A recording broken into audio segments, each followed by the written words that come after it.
Working on making my famous buffalo chicken dip. It kind of looks shitty right now, but I promise it's gonna look so good when it's done. Important note, Hidden Valley Ranch is definitely important for this recipe. I've tried other ranches and I just feel like they don't give the same flavor.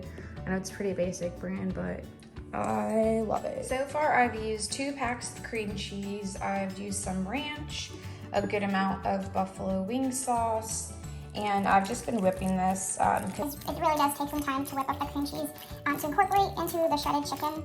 And I have about 4 smaller chicken breasts that I boiled and then I shredded up finely manually. You could use a food processor. I prefer to do it by hand, but it does take a long time by hand, so by all means use a food processor. Now it's time for the key ingredient, which is fresh garlic.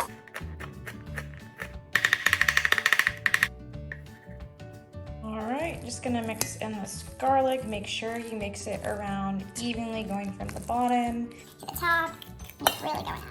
I also taste it, and if I feel like it needs a little bit more of either of these two, I'll just keep adding it in until I get the flavor I want. Also note, this is gonna be going in the fridge for like the next hour or so that it'll like really just marinate and like all the sauces and the garlic flavor will really come out. The final flavor will definitely be more potent than what you're getting here.